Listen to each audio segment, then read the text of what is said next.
L'autre jour, mon plombier m'a convaincu d'acheter cette merde. Qu'est-ce que c'est? C'est pas un appareil de musculation pour les biceps, c'est une merde. Je vous laisse d'ailleurs deviner de quoi il s'agit en commentaire. Mais le plus intéressant, c'est que sans le savoir, il a déroulé sur moi une vente digne du loup de Wall Street. Pourquoi? Parce qu'immédiatement après avoir discuté avec lui, pas le lendemain, pas 3 semaines après, mais immédiatement, après qu'il ait franchi le seuil de ma porte, j'ai cherché exactement le produit dont il m'avait parlé et j'ai sorti ma carte bleue pour dépenser l'équivalent d'une journée de travail. Et j'ai ressenti du contentement, la sensation satisfaisante d'avoir fait la chose exacte et nécessaire. Ce mec est un tueur et le pire, c'est qu'il ne le sait même pas. Dans cette vidéo, je vais vous expliquer étape par étape ce qui a fait le succès de cette vente. Et pour ceux ou celles qui ne se sentent pas l'âme d'un ou d'une commerciale, cette vidéo, elle reste quand même super importante. Pourquoi? Parce que vendre, c'est convaincre. Or, on cherche tous les jours à convaincre et à influencer des gens. C'est quelque chose qui fait partie de nos vies et on ne l'apprend même pas à l'école. Simple question. Avez-vous déjà acheté quelque chose à un vendeur qui vous énervait profondément? Avez-vous déjà suivi le conseil d'une personne que vous ne pouviez pas sentir? Faites-vous confiance à une personne qui pue de la gueule? La réponse est non. Et dans le cas où vous seriez obligé de le faire, vous allez vous sentir envahi d'une sensation désagréable. La base pour convaincre une personne, c'est que celle-ci vous juge favorablement. Alors je vous renvoie à mes précédentes vidéos sur la première impression, mais dans le cas présent, mon plombier, non seulement je le jugeais favorablement, mais en plus j'avais de la sympathie pour lui. D'où vient mon capital sympathie pour lui? Eh bien c'est simple, d'abord c'est une personne ponctuelle, et moi je résonne favorablement avec les personnes ponctuelles. C'est une personne enthousiaste, il a fait son travail avec le sourire, il était content d'être là, il était content de faire le job. C'est un expert, il a fait son travail correctement et surtout il l'a fait en toute transparence. Bref, il n'a pas essayé de me la mettre à l'envers. Vous allez me dire, moi je suis pas plombier, je vais pas rentrer chez les gens pour leur changer tous leurs joints. Ouais, ok, mais rien ne vous empêche d'être enthousiaste, rien ne vous empêche d'être ponctuel, c'est-à-dire de ne pas faire perdre leur temps aux autres. Rien ne vous empêche de placer l'intérêt des gens au-dessus de votre intérêt. Et surtout, rien ne vous empêche de dire des choses positives au lieu de gonfler les gens avec des problèmes. La deuxième étape, c'est d'identifier un besoin, parce qu'il est difficile de vendre quelque chose à quelqu'un qui n'en a pas besoin. Fort de ce capital sympathie, mon plombier et moi, on a commencé à discuter. Et vous savez, quand on discute naturellement, en roue libre, eh bien, on va avoir tendance à parler des préoccupations qui sont les nôtres, de nos problématiques du moment. Par exemple, si en ce moment vous cherchez un nouveau club de sport ou si vous cherchez à acheter une maison, il y a fort à parier que ces thématiques vont se retrouver dans vos conversations du quotidien. Parce que c'est là que mon plombier a eu une excellente intuition. Parce que figurez-vous que j'étais en train de vider le contenu de mes sinus dans un mouchoir en papier et j'ai dû dire quelque chose comme « putain, j'en ai marre de ce rhume ». Et là, le mec a senti qu'il y avait un besoin chez moi. Il a saisi cette perche et il s'est engouffré dans ce sujet de conversation qui était mon rhume. La leçon à retenir quand vous voulez convaincre quelqu'un, c'est que ça n'est pas ce que vous voulez qui est important, c'est ce que l'autre personne veut. Parfois, ce besoin, il est clairement identifiable. Vous allez avoir un ami qui va vous dire « là, j'ai besoin de vacances, j'ai besoin de me changer les idées, j'ai besoin de me divertir ». Une amie qui va vous dire que là, en ce moment, elle a besoin d'affection, elle a besoin de temps, d'être avec quelqu'un, de passer du temps avec une personne. D'ailleurs, je vous encourage à écouter attentivement les besoins de vos amis, de votre entourage. C'est quelque chose qui va vous permettre d'améliorer vos relations. Mais là où un excellent vendeur se démarque, c'est qu'il va réussir par la conversation à découvrir le besoin des personnes.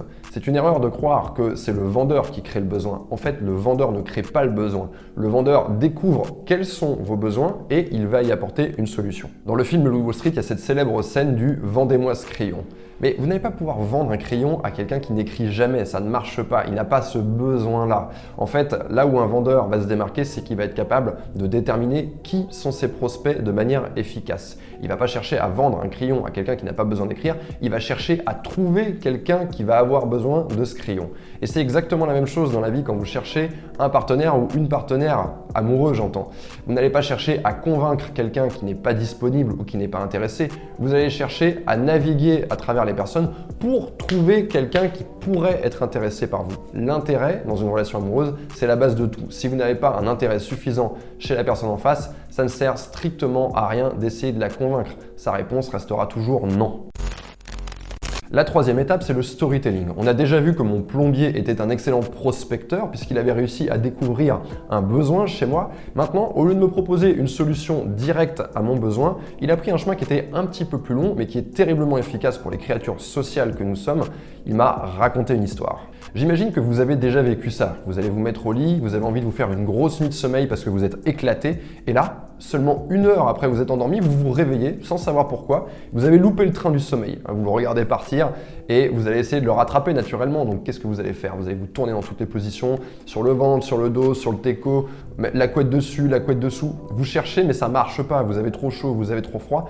Et là, c'est vraiment la merde parce que vous commencez à regarder votre téléphone et vous voyez 1 heure, 2 heures, 3 heures, 4 heures. Et tout ce temps que vous auriez dû utiliser pour récupérer, pour votre sommeil, eh bien vous le voyez s'échapper. Vous voyez ce que je suis en train de faire là? Je suis en train de partager une expérience avec vous. Et il y a fort à parier que vous êtes capable de reconnaître ça, de vous identifier à ça. Eh bien, c'est exactement ce qu'a fait mon plombier. Il n'avait pas des problèmes de rhume comme moi, mais il avait des problèmes de respiration. Et du coup, ça lui faisait passer des nuits de merde. Il dormait 3 heures, 4 heures par nuit. Il a essayé tout un tas de choses pendant des années, des médicaments, des postures, de la méditation. Rien ne marchait. Et un jour, il a trouvé la solution. C'est en faisant ce storytelling, en me racontant cette histoire, que le plombier a pu créer une connexion avec moi. J'ai pu m'identifier, même si j'avais pas exactement le même problème. Moi, il s'agissait d'un rhume.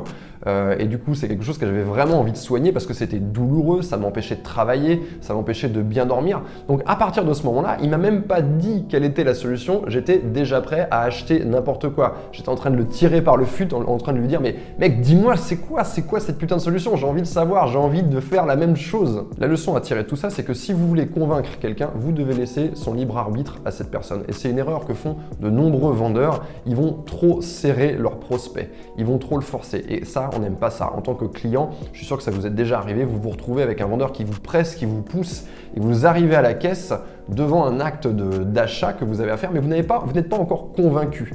Et c'est vraiment quelque chose qui est désagréable, et généralement, à ce moment-là, le prospect, il explose. C'est un grand principe du marketing actuel qui est d'utiliser des influenceurs et de ne pas chercher à vous convaincre. C'est comme quand vous avez un ami qui vous dit « il faut absolument que tu regardes, il faut absolument que tu regardes, il faut absolument que tu regardes ». Ouais, ok, vous n'avez pas nécessairement regardé, vous vous dites « pourquoi pas ». Maintenant, s'il y a une personne que vous adorez, une personne que vous avez envie de devenir, une personne qui vous influence, qui mentionne, pas besoin de faire une vente autour de ça, mais elle va juste mentionner « ouais, moi j'adore cet auteur, ou je lis ce truc, j'écoute ce podcast, je fais ceci, je fais cela », eh bien instantanément, parce que vous êtes influencé par cette personne, vous allez faire la même chose. La quatrième étape de cet achat impulsif, elle est très importante. Il s'agit de lever les objections à l'achat. Et ça, mon plombier l'a fait comme un super vendeur, c'est-à-dire qu'il l'a fait tout en me faisant son storytelling, tout en étant en train de me convaincre. Il a levé une à une les barrières qui auraient pu m'empêcher d'acheter ce truc. D'ailleurs, il faut que je vous dise ce que c'est maintenant, c'est un purificateur d'air. Vous le branchez donc sur le secteur, Maryse, ça tourne pendant la nuit et ça va enlever toutes les impuretés qui sont dans votre oxygène, dans l'air que vous respirez. Et donc, il lève ces barrières, ces objections une par une, en me disant que ça ne fait pas de bruit, que ça ne consomme pas beaucoup d'électricité, qu'il y a un filtre à l'intérieur, mais que ce filtre dure 6 mois, etc., etc. Donc ça, il le fait pour cet ustensile. Maintenant, vous avez tous en tête, j'imagine, les principales objections que vous pouvez avoir. Ça peut être la livraison, ça peut être un truc qu'on connaît tous, notamment sur la vente sur Internet, là où il est beaucoup plus difficile de convaincre quelqu'un, eh bien, il y a le fameux satisfait ou remboursé. Ça, c'est vraiment une énorme objection qui est levée puisqu'on se dit si le produit ne me convient pas, si la formation ne me convient pas, eh bien, je vais être remboursé. Et donc ça, c'est quand même quelque chose qui va énormément aider les personnes à acheter. Pour finir cette vidéo, je vais vous parler du livre de Jordan Belfort, The Way of the Wolf. Alors Jordan Belfort, c'est celui qui a inspiré le film Le Loup de Wall Street. C'est une personne qui a vraiment existé et donc qui est un expert de la vente. Et donc dans ce livre, que je vous conseille si vous êtes intéressé par les techniques de vente, par toutes ces thématiques, il nous raconte quelque chose de très intéressant et que je trouve très vrai. Il nous dit que quand on est sur le point de faire un achat, il y a 2 scénarios qui se déroulent dans notre tête. D'un côté, un scénario positif dans lequel on imagine les bienfaits du produit. Alors là, en l'occurrence, il s'agit, moi, de me débarrasser de mon rhume, donc c'est quand même un putain de bienfait. Et d'un autre côté, vous avez un scénario négatif qui va se dérouler, où il va y avoir les méfaits du produit, les éventuelles douleurs, les éventuelles problématiques que cette décision peut engendrer. Et donc moi, dans mon cas, la balance, elle va rapidement pencher du côté positif parce que avoir un rhume, c'est quand même quelque chose de vraiment chiant. Et d'un autre côté, voilà, ça va coûter 70, 80 euros. Bon, je vais peut-être me faire entuber, mais c'est pas ça qui va me faire dormir dans la rue. C'est exactement la même chose d'ailleurs quand vous jouez au loto. Le scénario positif, c'est je gagne 1 million d'euros. Le scénario négatif, c'est je perds 2,50 euros. Donc c'est la même chose. L'aiguille de la balance va pencher vers le scénario positif. Et de la même manière, quand il y a une vente qui échoue, ça veut dire quoi? Ça veut dire que généralement, on a vu plus de désagréments au fait d'acheter que de choses positives. Voilà, c'est ce que j'avais envie de partager avec vous dans cette vidéo. Alors je vous en prie, s'il vous plaît, n'utilisez pas la mécanique que je vous ai décortiquée pour aller vendre des merdes à des personnes qui n'en ont pas besoin. Essayez de vous en servir en revanche pour des choses positives.